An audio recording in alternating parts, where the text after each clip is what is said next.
Hello, everyone, and welcome to the Big Purple Blob.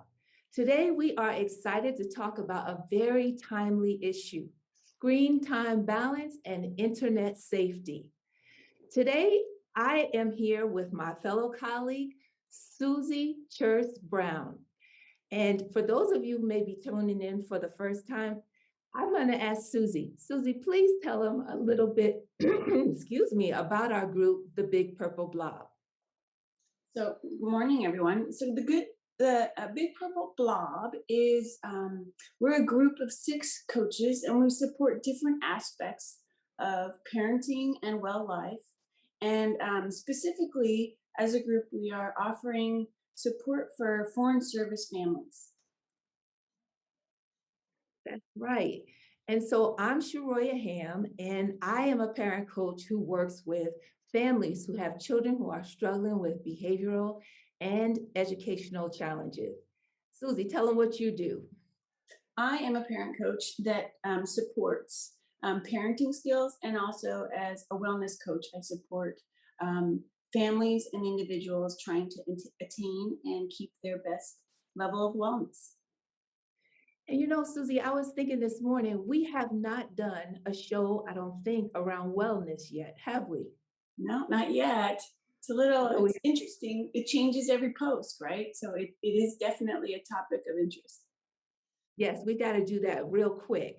But Susie, tell everybody where you are posted and then where you're now. Where are you now?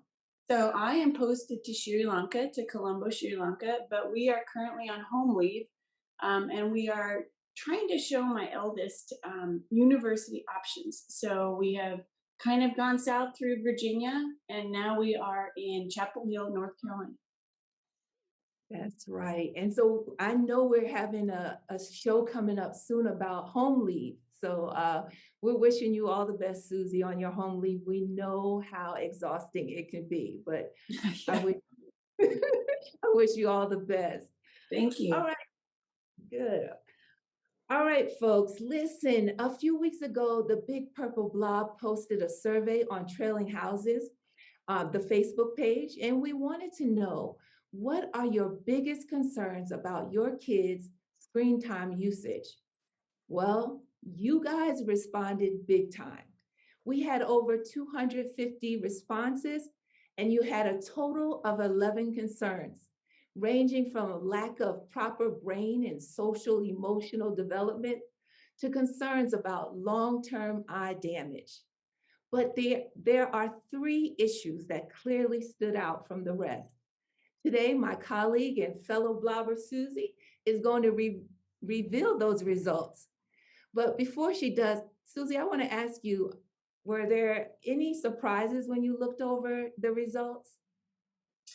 No, mostly because, this last year, the kids have spent so much time on their computers with distance learning. And I feel like even before that, I'm not sure that a 13-year-old should be, responsible for a laptop, which is what's been the case the last few years. And, when you give a child a laptop and they get, a 30 or 40-minute cyber safety course from their school, it's not enough for them to understand where they should or should not be going on the internet. And the internet, there are a lot of let's just say scary corners out there, right? And as adults, we understand what we should click or what we shouldn't click, or what would be considered appropriate behavior online. And I just don't think kids are quite to that point where they understand. So we do a lot of extra talking about internet behavior and computer safety discussions at home, but I know that a lot of parents feel intimidated and overwhelmed by discussing this topic. It's so true. And I think it came through in the results. Parents are like, well, I don't know how to keep my kids safe. So, guess what, parents? What we decided to do was find a professional in this area. And we certainly have found someone who is very qualified. Her name is Dr. Elizabeth Milovidov. Elizabeth, say hi to our audience, please. Hello, I'm so happy to be here. I'm just smiling ear to ear. are here happy to have you. For those of you listening, let me just give you a brief background on Dr. Milovidov. She's a sought after digital safety consultant. She's also a lawyer who hails from California, but now she's a law professor in France. And several years ago, she founded Digital Parenting Coach.com. It's a website and community with resources and strategies for parents. She has shared her expertise on several news outlets. Although she's not a member of our American diplomatic community, she has been a keynote speaker for the US Embassy in Paris, where she speaks about cyberbullying and shares her research on digital safety. She is here today to empower us with the information we need to keep our kids safe. So, welcome again, Elizabeth. So happy to be here. And I can already tell you, you had top 11 concerns in your survey. I know we're only going to talk about 2 or 3 today. I will be back. You just let me know because, I mean, this is so important to support our families everywhere in this digital age. And it's not as complicated as we think. And so I'm here to help. So let's do this. Please, I'm throwing it over to you, Susie. Okay, so and I know none of these topics will be of surprise to you either, Dr. Milovidov, but the third most noted concern of our Foreign Service families was cyberbullying and inappropriate chat. So, what do you think we need to do to protect our kids from being victims as well as perpetrators of the inappropriate behavior online? Sometimes they actually do things without even realizing the harm of what they're doing. Yeah. This is like a huge question, and I'm going to answer it as succinctly as possible. Um, Talk to your children, right? You need to have conversations with them about what they're doing online, where they're going online, who they are hanging out with, what sites they're seeing. All types of things like this is it's the best way to truly understand how you can intervene as a parent before something becomes a little icky, as I like to say. It becomes a little bit harder than what we might have expected. But when we're talking about specific things like cyberbullying, I mean, there are things that parents can do to even just kind of watch out for how their children are acting. So even beforehand, right? Already, I've just mentioned having these conversations. But if parents are setting healthy boundaries in the first place, and as young as children are, to let them know, okay, this is what we can and can't do. This is how you're going to access certain devices. Um, Again, always being able to communicate with your children, to let them know that they can come to you if anything's happening. If somebody makes a little snarky comment or sends something inappropriately, that your children know that you're not going to take away the tablets, you're not going to just shut everything down, but that you're going to listen, and then you're going to use that as a teachable moment, however you can. I think that it's also really important that we speak to our children about empathy. This is probably one of the biggest things that I can say is, just getting our children to be kind and to realize that they don't have to join in when others are, making comments and making little remarks. They can, if it's a friend group, they can say something as simple as, "That's uncool." And that is one way to kind of deflect the conversation from spiraling into someplace that they don't want to go. I know in my talks with parents, they usually ask me, but how do I know that my child's being cyberbullied? What are some of the warning signs? And I think that you have to be careful with some of the things that we say are signs. So, for example, you walk into the room and your child closes a laptop or closes or hides their smartphone. It could be that they're preparing a birthday party surprise for you, right? So don't just assume just because they're being secretive that they're up to no good. They could be, but let's not assume. Let's wait and let's not jump on them at that moment. But let's find another moment to ask them, hey, what's going on, etc. I think that, looking at schoolwork and seeing how, things are happening in school, what's going on, we can tell if grades are starting to go down, things like that. Those are kind of warning signs that there's something going on if your child is not eating well, if they seem nervous. But again, all of these things can take you back to, this the fundamental question now is, so what do you do? What do you do if your child is bullying others, or if your child is the victim of bullying? And it's the same thing that you would do in the offline world. It's that same speaking with your child, realizing that it's the behavior, not the child. Collecting evidence, taking screenshots. But one thing, please, parents, please do not go and confront the other parents. Leave that alone. You don't need to do that. What you need to do is talk to your child and find out, how that they can feel safe. What would they like to see out of this solution? Because I think a lot of parents see cyberbullying or think that it's just this sort of banter, and they don't realize, the effect that it is having on children, and some of the harm that comes from that. Where children who are cyberbullied, sometimes there are things that are happening afterwards, like suicide attempts, et cetera. And that's only because children were not heard and they were not supported. So I think that's really crucial to remember. And again, if your child is the bully, your child is targeting others, don't freak out and say, oh my gosh, what have I done? Who have I raised? Realize again, it's just the behavior. There's probably an underlying concern, an underlying cause of this. Get to the root of the problem, and then we can deal with the technology afterwards. Now, you asked me another question too, Susie. Was it about? Oh, it was about inappropriate content, right? Because I think that those are two different things. So we have this cyberbullying aspect and inappropriate content. My goodness, this is so big. Anytime you give your child a device that's connected to internet, they have access to inappropriate content. I know that a lot of parents think that they're playing video games or it's only on social media platforms. It's not. We can share documents online using Google Documents or Microsoft, whatever, any online sharing tool. We can cyberbully each other in these tools. We can send sexting messages in these tools. Inappropriate content finds a way to travel the wire, no matter what you do or where you are. So again, all of this comes back to conversations, talking to your children and young people about what they're doing online, letting them know that you're not going to shut them down, shut off their communications, especially for your community, which is dealing with families in another country, friendships, prior friendships, keeping up with people. So we need to be able to have these social networks. And so it's important that parents realize that this is their line of connection. So I think I answered that question for you, but I'm also going to put some things in the chat. Because I always think it's important that parents realize what are some of the great resources that are out there.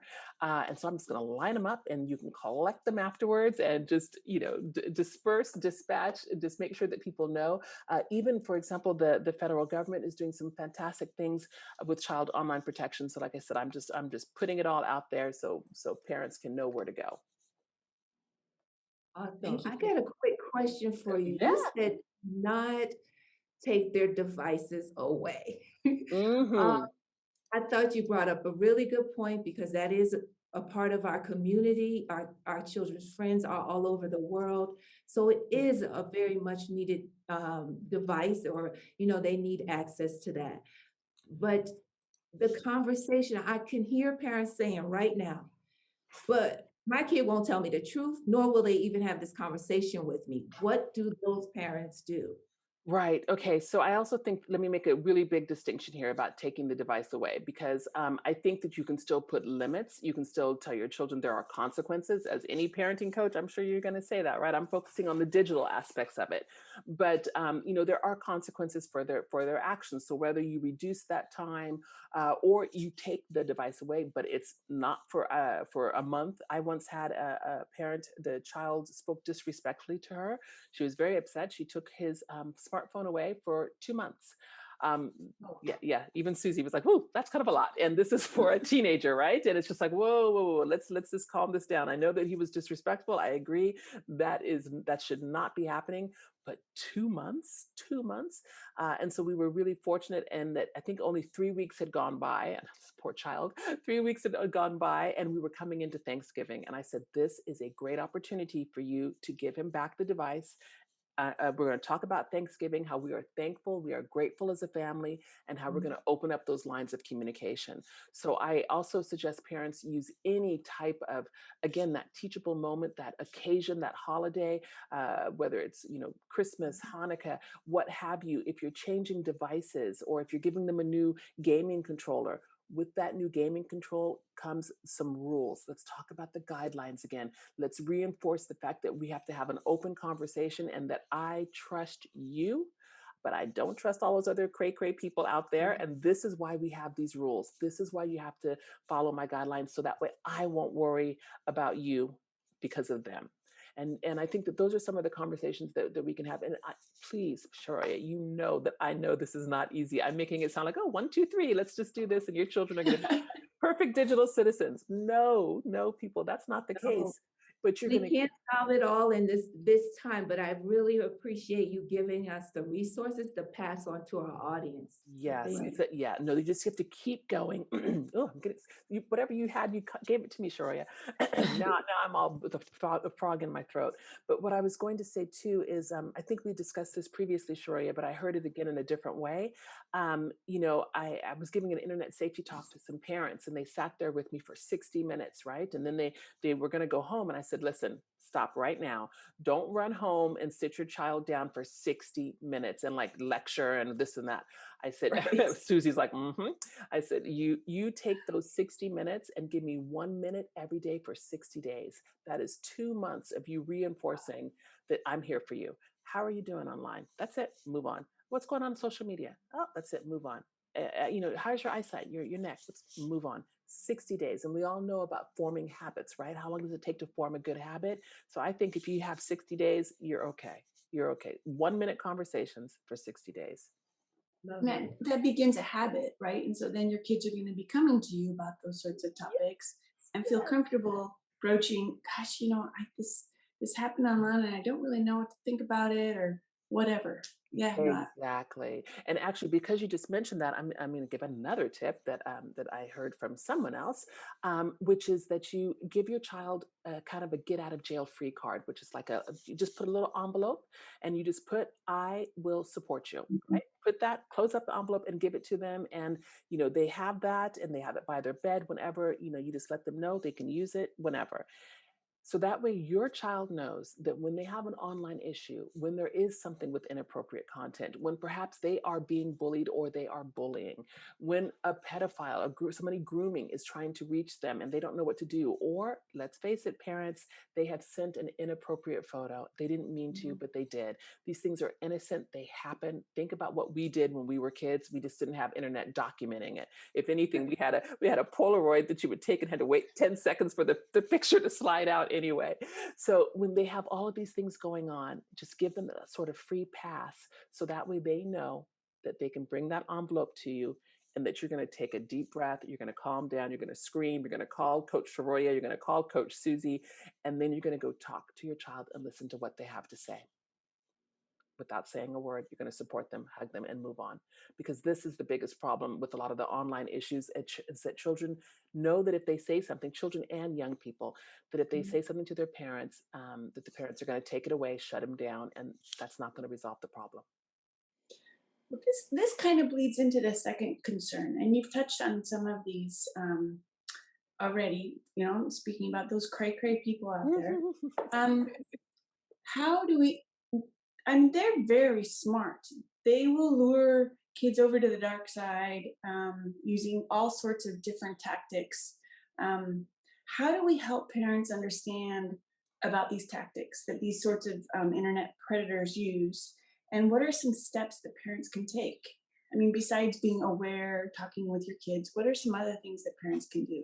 Yeah, yeah. So it's really funny. I feel like you just kind of set me up, just threw me a softball so I could go boom and just knock it out because you yourself mentioned conversations and awareness. And this is part of something that I always talk about, which is ACE, to help parents ACE it, which is awareness, communication, and engagement. And you just set me up perfectly to get to that E, which is engagement, because that is the way that you're going to be able to really support them and to do a deep dive on some of those topics, because let's face it, it is difficult, and by being engaged you can give them sort of examples, right, about look at that, they received an email and it's all kind of swirly and whatever, and it's push the button here or check that out. You can say, oh, look at that. that does not look real, does it? I wonder if this is some sort of phishing scam, et cetera. And if you see these things, or even if it's happening on your own devices, that's happened to me where I received a message, you've just won 3 iPads. And I showed my children, I said, look at this. What do you guys think of this? And they were like, of course, the younger one's like, press it, mommy, press it. but the older one is saying, oh, that's just a scam. So it's just those types of moments of showing them what's out there. And I think something that's really important too is that, we don't make our children feel silly, right? And I make sure to let them know that adults get tricked too. And I think this is really crucial because they think, oh, but I understand internet. I'm internet savvy. And I'm always having this argument with my 11-year-old who says, Mom, I'm not dumb, okay? And I'm just like, that's not the issue. And if I say, don't chat, he's like, I know who I'm talking to. I'm not dumb. I'm not going to give out my phone number. And because he knows, the kind of key things. And I'm like, listen, sweetheart, you are 11. Tricky people, they that's why they are good at what they do. They will trick Right. me. And so when I help them understand that, I think that is something that's crucial. But let's face it, parents don't want to talk about some of those dicier issues about the predators, about sexualization online, about grooming. And get this, parents, you don't have to. You don't have to go into those deep topics until you feel that your child is ready and it's an appropriate age. What I think the parents should be doing is getting a conversation going about icky people, because icky people or icky situations that can open up to a lot, where a child can say something like, yeah, somebody asked me for a picture, or somebody asked me to take a picture of my brother or my sister, somebody asked me to kiss another kid. These things, this is a reality, okay? These things happen. This is how younger and younger children are being groomed online. There was a report from the Internet Watch Foundation, and I am going to put this in the chat. I'm so sorry, parents, to freak you out, but I have to. There is a report from the Internet Watch Foundation that just came down, and would you believe that one of the biggest areas that they're seeing of more CSAM, which is child sexual abuse materials, right? So they're just pictures of children, is siblings and younger children. Children who are 4 or 5 years old, being on a chat. Most of this is happening in other countries, but still, I think that parents need to be aware that this is a reality. Okay, can you explain that a bit? What does Yeah. that mean? So that means that, so there you go. I just put Internet Watch Foundation, and so you can just read the report. This is going really heavy into like the really horrible, scary part of internet. So I want to make sure again that everybody realizes this is like less than 5% of what's going to be happening online. Okay, but the problem is that this 5%, if it hits your family, it is 100% of horrible. And so they have a new report out that they just did 2020, and it's just talking about, and it's just looking internationally at this child sexual abuse material, which is any sorts of just a photo and image of a child. And one of the things too that they found in some of their statistics is that 40% of some of the images that we find in the dark web, right, that pedophiles and icky people are looking at, are those innocent photos from Facebook and Instagram that we parents post of our children at a swimming pool, at the beach, doing gymnastics. These are the things that they get a thrill out of looking at. So I always tell parents, don't post it. Don't post it, or don't show your child's face if you have to, but to really be careful. I know that, like I said, we've gone a bit further. I've taken you into the dark areas of internet, and I'm really sorry, because really, when we're talking about cyberbullying and inappropriate content, it's one thing, but now this is a deep dive into something else that is very scary, and it's foremost of parents' mind, but it's not the true reality of what's happening everywhere. So please, again, I won't say take it with a grain of salt, because that would be very dismissive, but I will say to realize that these things can happen, and that you have to be talking to your children about when is it appropriate to have a webcam cover, and why do we cover these things up, and all sorts of things like that. And actually, I am going to put another thing in the chat. I think probably the reason why this is so much on my mind is because I just did a webinar for the Council of Europe, and we were talking about Kiko and the hand. And so it's a way to teach children about proper touches, and it goes into the online world too, with screens and the mani-me's, how pictures you can just lose control of pictures. And it's very young children, 4 to 7 years old, because you need to have these conversations. And it's a bit like, Goldilocks and the Three Bears. It's teaching something in a way that's not frightening, so that way they can understand. And I think that is something that parents can do, and we can do it very well. Um, and you don't have to be a digital parenting expert to know that, there's some icky stuff out there, and to teach your children what to do if they don't feel comfortable.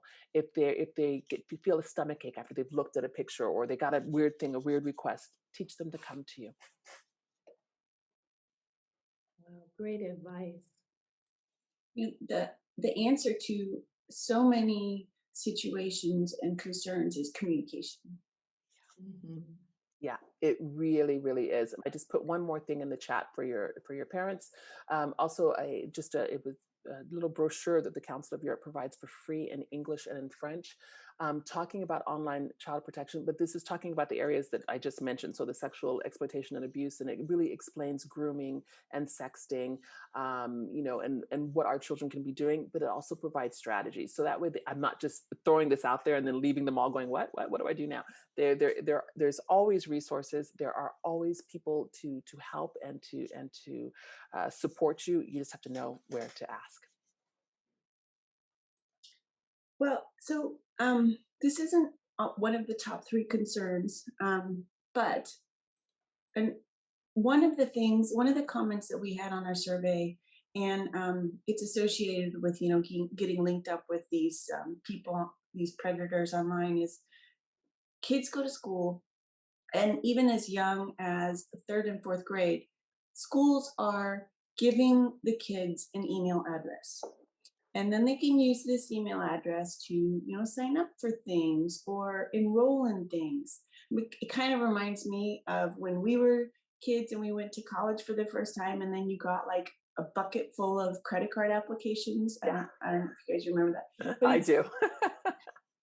I mean, a third grader maybe shouldn't be having an email. But what do you think of some of the risks that might be um, opening from these sorts of young children with email addresses? Right. Again, so I'm gonna flip the conversation to talk about opportunities, because, like I said, I do love internet technology and social media. I am so conscious of the fact that there are risks, and that I'm sure that all 11 of your concerns were all the risks, without people really appreciating the opportunities. For example, during a pandemic, we have been able to stay in touch, right? But it is true that that those risks are there. So I think that, again, as a lawyer, no school should be giving a child an email account without parental consent. Parents need to know beforehand, so that way they can help with some of these accounts. So I know that a lot of the tech companies have email accounts, for example, with Gmail, so that way you can set it up with Family Link, with Gmail and Family Link, which belong to the Google experience. So their parents can actually monitor, can see emails, can understand what's happening, and they have access. If parents don't know that their children have an email account, then they cannot put in the appropriate parental controls. And when we're talking third graders and fourth graders, please, they need parental controls. I always say anyone under 10, under 9, 10, you need parental controls until they are smart enough or tech savvy enough to type in uninstall parental controls on Google or YouTube, and then they get a step-by-step tutorial which shows them how to do it. But until then, parental controls can work. So I think that, again, parental consent, I think that there should also be an acceptable use policy or a responsible use policy, where what the expectations are for the school, what they will do, and what you will do as a family. Because basically what you're doing, you really are giving your child that first entry into internet. And as you said, so rightly said, Susie, they can sign up for anything. You could, even be a third grader with just your Gmail address and sign up for, a Pornhub account or a Tinder account, because, you just change your age, and there you go. So these types of things can happen, but parents, you have to get in there. I'm not saying go storm the schools, not at all, but I'm saying get together with the Parent Teacher Association and say, let's talk this out. We want our children to have the opportunities, but we've got to figure out a way to do this in sort of a controlled environment so that we can guide them. A lot of schools are doing internet safety more and more in digital citizenship. I see it a lot in the private schools, which is great. I see it less in the public schools, which are government funded. So I think that is another area that you can, consolidate. And if you find that, you're not getting enough support from your school, you have reached out to perhaps whatever is that email provider to find out what resources they have. You've then gone to the Parent Teacher Association. My next stop is just the parents themselves. Get together, have a cup of coffee with the parents, and sit there and say, listen, all of our children were at the same. We got to use these opportunities, but we have to make sure that they know how to do it responsibly. You want to talk about things like data protection and privacy, but not in any scary legal terms, just talking about, your picture, your name. Once they're out there, they're out there. You can do a simple lesson, a teachable lesson, by just going on Google and typing your name, typing your husband's name, typing your partner's name, typing your children's name, and they will see what comes up on Google. And you'll say, this is a problem with privacy, right? This is where you don't realize that what you do comes up. I just did this lesson with some sixth graders, and they came back and said, oh, wow, that poem that I published, at the school library, it's online with their name. They were like, oh, so, take those teachable moments everywhere. But I think this is something that can be definitely worked out. Don't panic. I know that it is not exactly what you expected, having your kids coming home saying, I've got my email, right? But you just bring it back and you let them know when and how they're going to be able to use this. Does that help? I would I say think, so. yeah, a lot of practical advice in that little chunk right there. I love it. Because I'm thinking, let me just ask you this, if you could provide us a resource, because I know when I was trying to look into parental controls, it was so overwhelming. So anything you have there, when you close us out, maybe tell Yeah. us where parents should look, that Yeah. sort of thing. Yeah. I don't want to delay us anymore. Susie, tell us about the third question. So the number one concern is kids no longer being able to entertain themselves without their device. And as someone who has spent significant hours in the car recently, like, it's kind of nice because they're not squabbling in the car any longer. But I mean, conversation doesn't flow as well because they're just glued to that thing in front of their face. Yeah.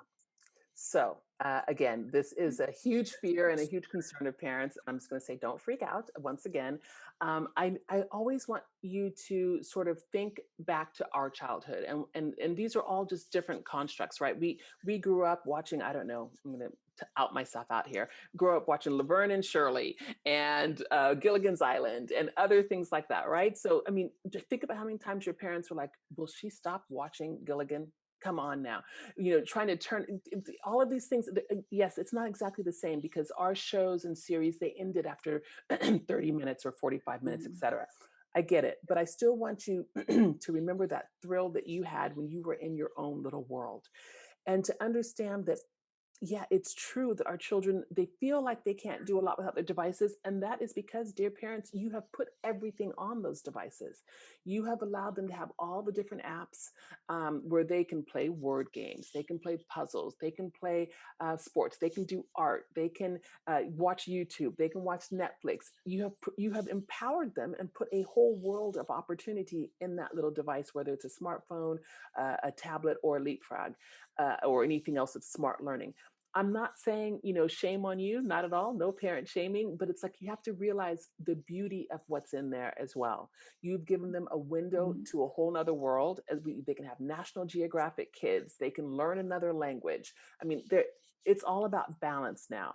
So I think that when you sit there and say our children can't do anything without being on their devices, think about our parents saying, she can't do anything unless that television's on. She has to have MTV on in the background, or she can't do anything. I see you guys are laughing because that was you too. That was you too. We were all enthralled with these things when the MTV and those first VJs came out. I was like, oh my gosh, a video jockey? What is this? So, I think that parents have to kind of take it as a grain of salt and realize. Another thing too that they need to realize is what their children are doing online. The question here is not screen time, it's screen quality. If you're in the car and you're doing a long haul trip for 6 hours, 8 hours, and if they haven't been online for a week or two beforehand, and because you're setting them up, right, and they're doing other things, go for it. Don't kill yourself. You can have a quiet trip. It's okay. You can also try to integrate that. Check out the different license plates and all that kind of stuff. You can try for the balance, and use internet and technology as that wonderful resource and fun thing that it is. I know as well, I'm sure for you too, that if your room wasn't clean and all that other good stuff, that television wasn't going on. So it should be the same for our children. Those devices, no, they shouldn't be going on until they've done what they're supposed to do. And that also goes for grades, for being respectful, for treating siblings well, for eating well, sleeping well. If your child is not sleeping, oh my goodness, please don't keep giving them devices. Get them back into a rhythm, into a ritual. But I think that parents, I really think that it's really important for parents to just kind of embrace their parenting power and to realize that with confidence they can parent a child in the digital age, with critical thinking, with just asking questions. Sharoya had said to let me know what I could do, and it's true. One of the things that I just did this past year is I created a toolkit that just kind of throws in everything that I'm talking about right now, everything that I've been doing the past 10 years, working as a lawyer, working now, consulting for Microsoft, writing and consulting for the Family Online Safety Institute in the United States. I'm helping them with their digital parenting, doing things with e-enfants, which is the French helpline association here. So we're the helpline that gets the calls from the kids about what's happening online. And just, again, as parents are worried about stranger danger and predators and grooming, the number one concern the past 5 years in 27 European countries is cyberbullying. It is not stranger danger. It's not grooming. It's not all the things that we parents think about and freak out. It's something else. So what I did, doing all of that, I'm also on the think tank for a UNICEF project, Child Online Protection in Asia, doing things for the U.S. government here for the embassy, and doing things with Africa Regional Services, going into Senegal, doing conferences. I'm going to be doing another one at the end of this month on cyberbullying, but it's in French. So I'll send you an invitation if anybody wants to come, doing some virtual trainings.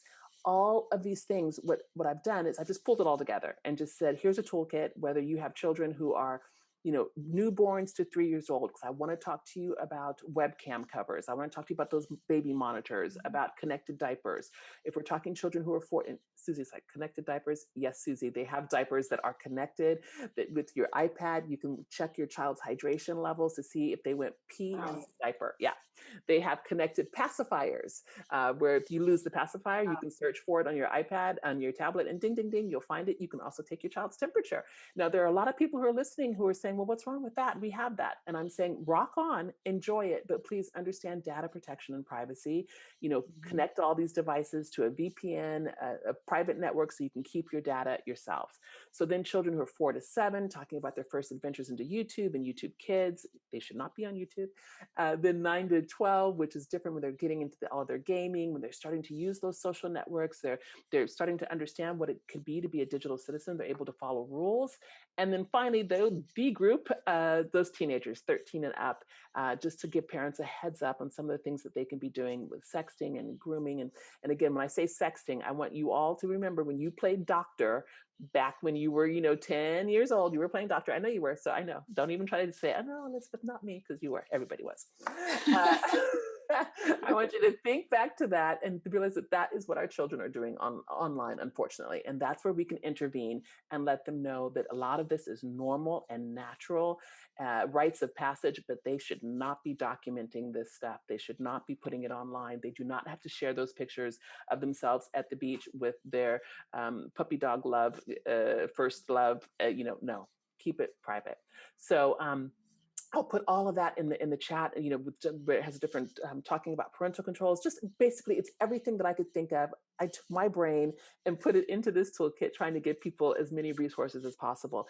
And then if they're saying, oh, I don't want to deal with a toolkit or trying to figure things out, not a problem. I do have a Facebook group. Sharoya is in my community. Just come on in there and ask questions.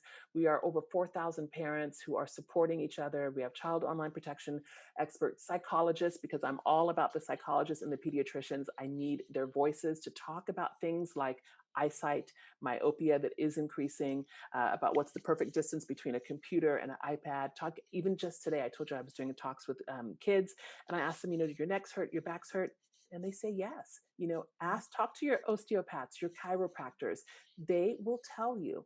Anybody that you see around, say, what do you think the impact is of digital world on my children? and get their point of view.